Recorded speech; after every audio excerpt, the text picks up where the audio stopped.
So when my colleagues tell me that Islam is a religion of peace, I tell them that Islam is a religion of pieces. Piece of body here, piece of body there.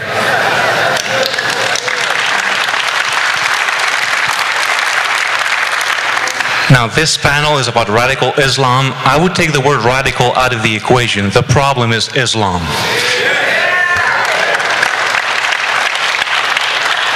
As you can hear, I'm not from Florida, I'm from Belgium, like Dr. Evil. That's from Belgium. I've been living here for 13 years. In 1990, according to the CIA World Factbook, in 1990, there were 29 million Islamic immigrants in Europe. That was 23 years ago. Today, it's almost 55 million. One of the duties of Islam is to conquer foreign land, whether it's through jihad or stealth jihad, what we call civilization jihad. The duty of a true Muslim is to conquer foreign land, to establish a caliphate. A caliphate is a grand Islamic state. So the whole world should become Muslim, and all countries will impose Sharia. And Sharia is a totalitarian lifestyle.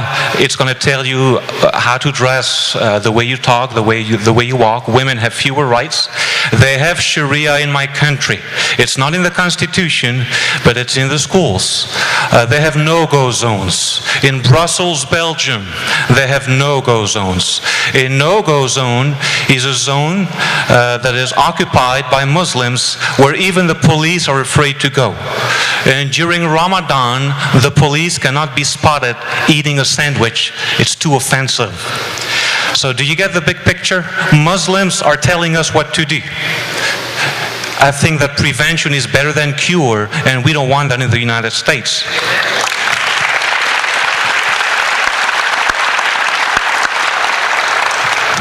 Now, you've heard of the Cathedral of Cologne. Who knows what I'm talking about, the Cathedral of Cologne? They're building a mosque right next to it that says twice as large and twice as big, next to the Cathedral of Cologne.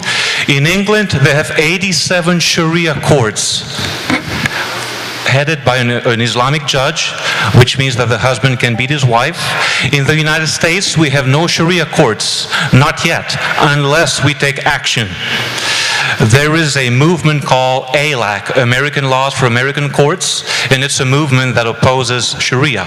Now, it doesn't say Sharia in its bill, it says foreign laws, no foreign laws. Now, the state of Oklahoma made a mistake. They wanted to oppose Sharia, and they said no Sharia law. They were sued by the Supreme Court. So, if I were to give you solutions as to what we can do, is basically to have no foreign laws, right? The place to take it is to the local level. The White House has been infiltrated by the Muslim Brotherhood, so the White House is not the way to go. The place to go is to go to the local people.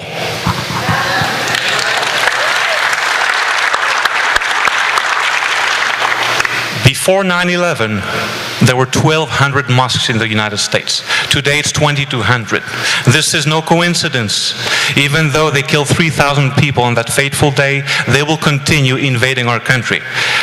Frank, like you said, in our country, it's not so much a wolf, it's a wolf in sheep's clothing. What we call stealth jihad.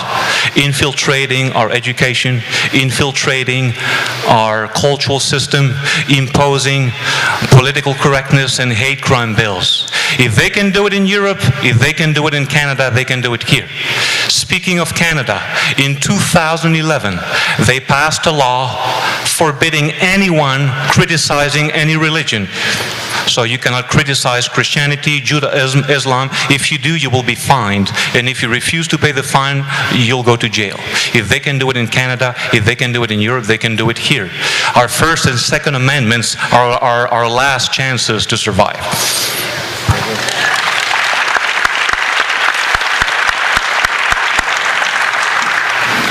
In academia, rumor has it that most professors are liberals. No. I would say that 70% of faculty are liberal, 25% are conservative, and 5% are conservative and openly conservative. So it's very difficult just to find people who are willing to blow the whistle on the problem and to tell the truth. You know what I tell people? I'm a conservative professor and I love it.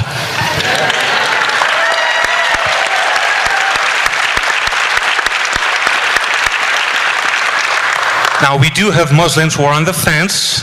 The problem is that they're not the problem, but they're not the solution either. A lot of them do not criticize their brothers and sisters who are evil, who are just committing terrorist acts. It's out of fear. In the United States, we do have cultural Muslims, many Muslims who do not want to hurt us. Again, they're not the problem, but they're not the solution either. We are the solution. We are the ones to uphold the principles of our country, to preserve our values. So we are the one to try to be like this church. Just like we have a rise of Islam, we have a demise of Christianity. And this is felt strongly in Europe. In a country like Sweden, in 1900, 90% of the Swedes went to church. Today, it's 3%. In England, where you have the Anglican Church, in 1900, 90% of British went to church. Today, it's 10%. And of course, Muslims are taking over. And the problem is so bad that a country like France, a country like England, must agree to polygamy, because they have so many Muslims. In France, you're looking at 8 million Islamic immigrants, and you have a lot of polygamous families. It's safety by numbers. And they procreate like mushrooms after the rain. And the fertility rate among Muslim families in Europe is 7 to 8 kids. Just like Muslims are having a lot of children and slowly replacing European culture, the average non-Muslim European family has 1.6 children. For a culture to survive, for a culture to be sustained, the fertility rate needs to be 2.1 children per woman in her lifetime. Most European countries do not procreate anymore. They just don't. Spain has a fertility rate of 1.3 children per family. The problem is so bad that the Spanish government is issuing baby checks. How about I give you 2,000 euros so you can have babies? Apparently it's not incentivizing. In the United States, it's 2.5 million Muslims. It's only 0.6% of the population. From the same source, the CIA World Factbook. So how can they invade the United States? Well, unlike Europe, where it's safety in numbers, in the United States, it's civilization jihad, which is best exemplified by the Muslim Brotherhood. We should be afraid of the Muslim Brotherhood. Osama bin Laden was a member of the Muslim Brotherhood. Hamas is the brainchild of the Muslim Brotherhood. But somehow they have successfully passed themselves as moderate. They have convinced a lot of Americans that they're not a terrorist organization. Well, the difference between Islamism and Islam is like the difference between a wolf and a wolf in sheep's clothing. You have people in military fatigues and you have people in a suit. Different methods, same objective. That's what people need to understand. Thank you.